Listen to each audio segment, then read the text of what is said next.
la República Argentina. Llueve increíble, como llueve en la ciudad de La Plata, llegamos justito.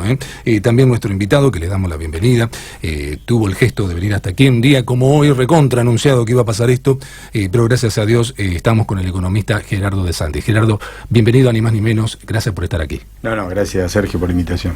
Bueno, muy bien, vamos a ir, digamos, sacando un poquito de la mugre que vemos hoy en todos lados, ¿no? En materia económica y financiera. ¿Qué lectura haces, Gerardo? Te puedo tutear, ¿no? Sí, por supuesto. Gerardo, ¿qué lectura haces finalmente del último acuerdo de hace unos días, este anuncio de Lagarde y Duhovne ahí con todo ese accionar previo del presidente Mauricio Macri allí en los Estados Unidos?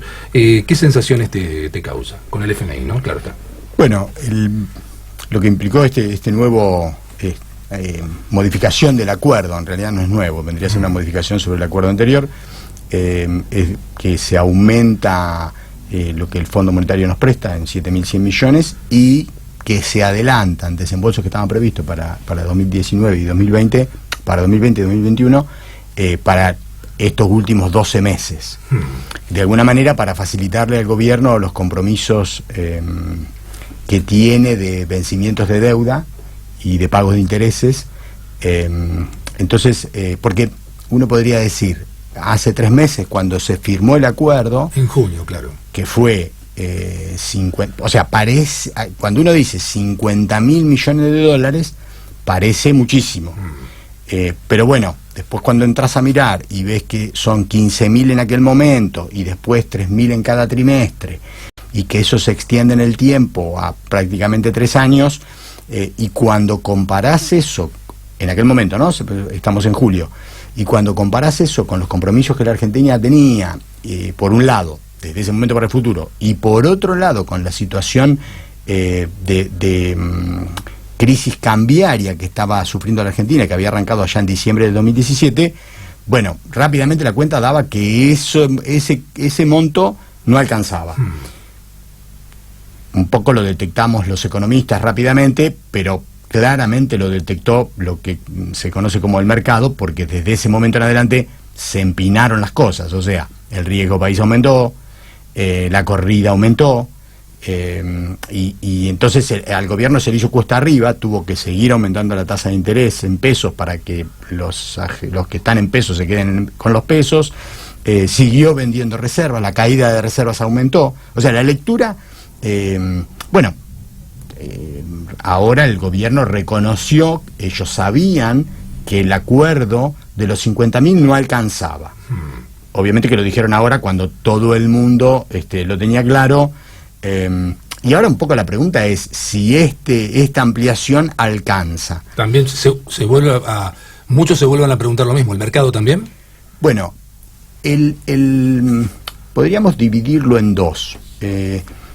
Porque esto el miércoles se conoció y la primera reacción del riesgo país, que un poco mide lo que los acreedores piensan si vos le vas a pagar o no, primero bajó, pero ayer volvió a subir y llegó a 630 puntos, una cosa así, subió 30 puntos. Claro, antes había perforado los 600. Claro, había bajado 585. Venía bajando lentamente, pero había venido bajando, había estado casi había rozado los 700.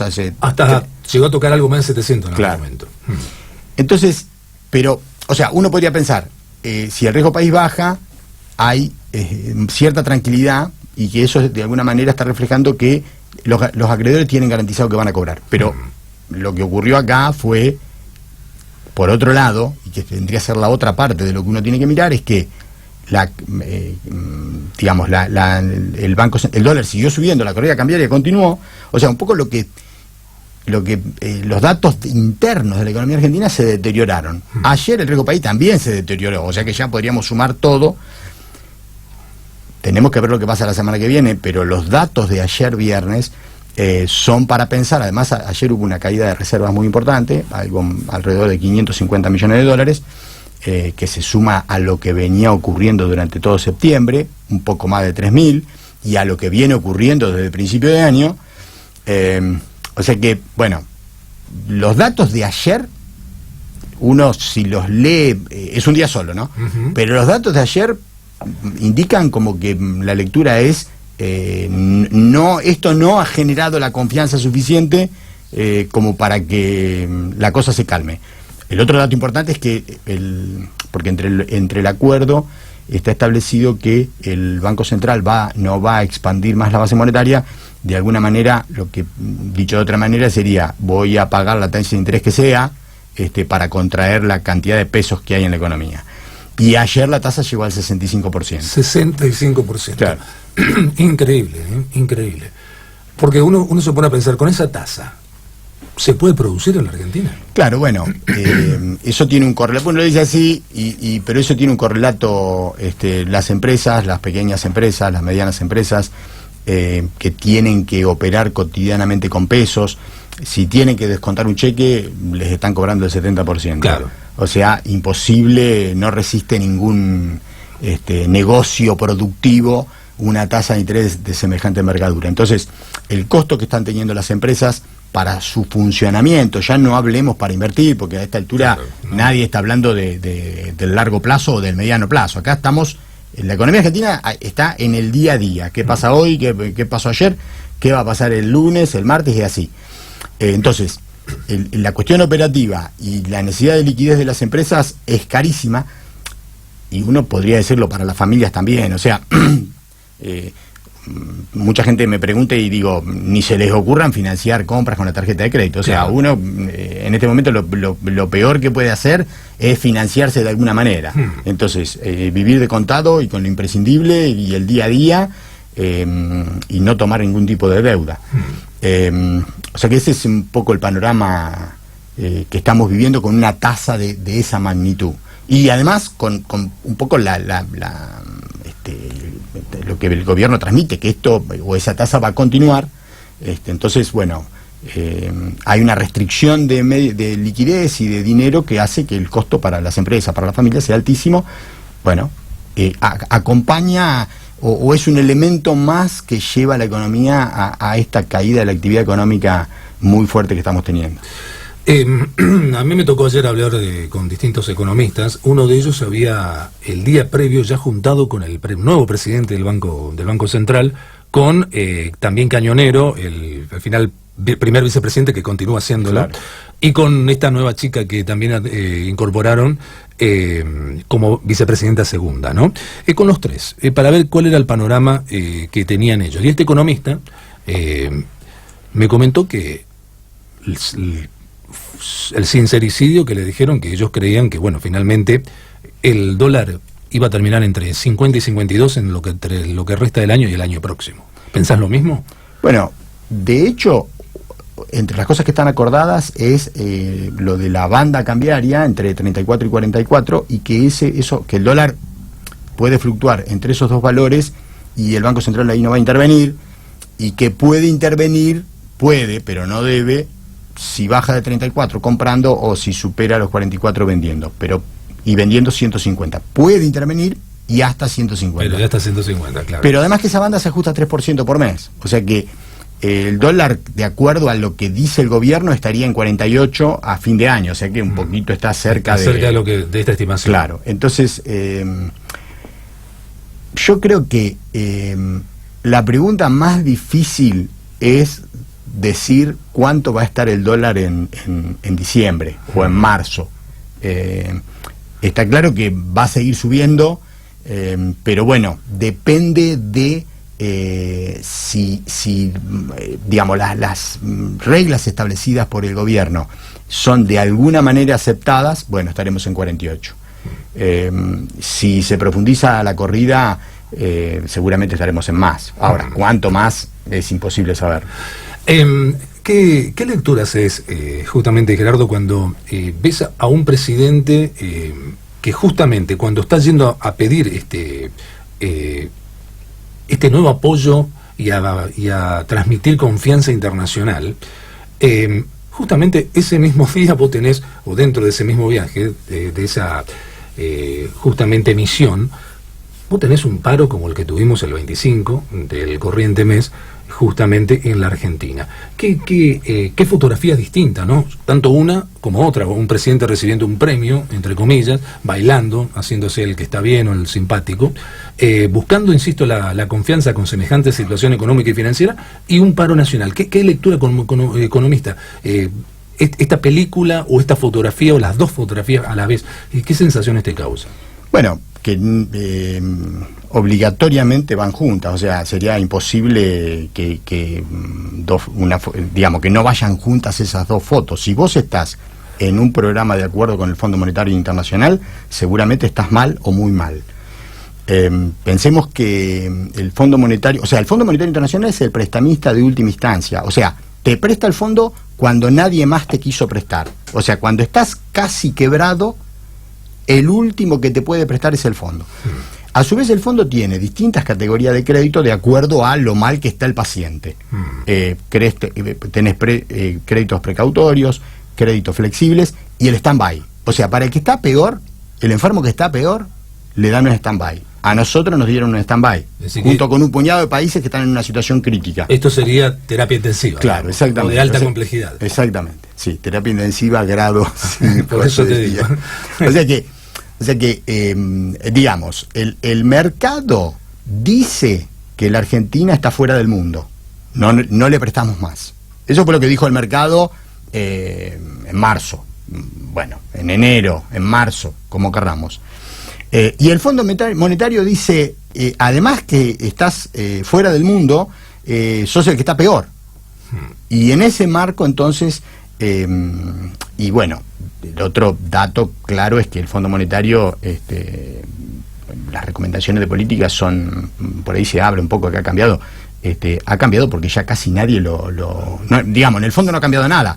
Lo que queda claro es que casi nadie recurre, de los países más o menos importantes en el mundo, ninguno recurre al Fondo Monetario Internacional, todo le esquivan, porque está claro que las recomendaciones de política, bueno, Grecia, que tiene un acuerdo con el fondo hace 10 años, tiene una situación de desplome de la actividad económica, hay una crisis social fenomenal, donde la otra foto, la del paro, es la foto de todos los días durante 10 años. Entonces, las dos fotos van juntas, no hay otra, y la foto podríamos decir en realidad, la película va a continuar, porque de acá para adelante lo que uno puede prever es que la situación social se va a agravar, porque el nivel de inflación va a seguir alto, por lo tanto la caída de los ingresos reales del 80% de la población del país va a seguir cayendo.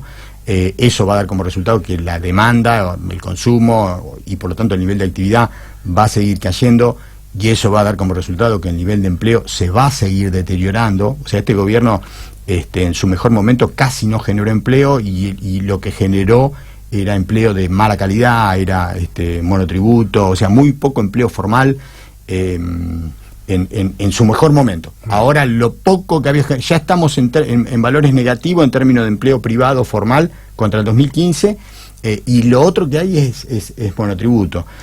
Bueno, en esta crisis está claro que el deterioro en el sector informal es más grave que en el formal, o sea que lo que uno puede pensar de acá para adelante es que el grueso de las familias argentinas van a sufrir una caída del ingreso real muy importante, que se viene sumando a la que tenemos en estos 2 años y medio, y un aumento de la tasa de desocupación bastante, bueno, el último dato 9,6 ya lo estaba reflejando, pero todavía falta, uno podría decir, la situación o el periodo más crítico, que es lo que viene de acá para adelante.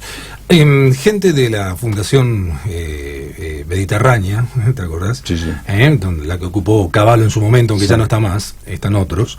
En algún momento me comentó que, bueno, cuando se dirimía a ver cómo tenía que hacer Macri con el comienzo de su gestión, por aquello de tener la posibilidad de gradualismo o no gradualismo, o shock sería, ¿no? Lo contrario, que hoy muchos lo critican justamente porque perdió tiempo, para hacerla corta, ¿no? ¿Y por qué perdió tiempo? Porque no se animó al shock desde el comienzo y fue al gradualismo, y ahora resulta que termina siendo un tercer estadio, una etapa de gradualismo, y ahora viene el shock. Esta es media un poco shock. Por eso te digo, claro. A ver si soy claro. Sí, está bien, claro. Entonces agarro y digo, ¿Considerás lo mismo? ¿Considerás que uno de los errores de la gestión de Mauricio Macri o de la mesa chica de Cambiemos fue no ir desde el comienzo por el shock y el error estuvo en haber elegido ser gradualista primero? Bueno, en realidad, primero habría que determinar si efectivamente fue gradualista o no. Bien. Yo te diría, en un plano, porque se salió del cepo y se abrió las regulaciones que había a la entrada de capitales especulativos y al manejo de las divisas, se liberalizó en shock, o sea, automáticamente. O sea, el mercado de capitales, incluido obviamente el mercado de capitales especulativos, quedó liberado a poco de arrancar el gobierno, con lo cual ahí hubo un shock. Y las tasas de interés y la política esta de metas de inflación con tasas de interés muy altas arrancó en marzo del 2016. Entonces, lo que conocemos como el carry trade o la bicicleta financiera o la especulación de corto plazo arrancó de entrada, que es uno de los motivos centrales que derivan en esta situación. Pensemos que Argentina se convirtió rápidamente en el país del mundo que pagaba la tasa especulativa más alta. O sea, en 3 meses de gestión, Argentina pasó a ser el país especulativo que pagaba la tasa de interés en dólares más alta del mundo. O sea, eso es un shock contundente. Impresionante.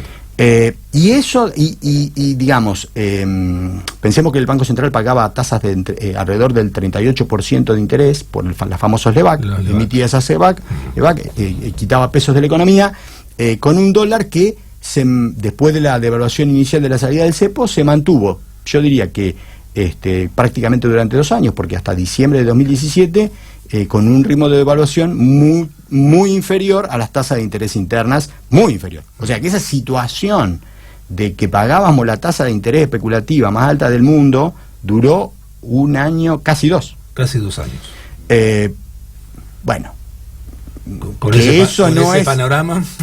Claro, que eso no es sustentable a largo plazo.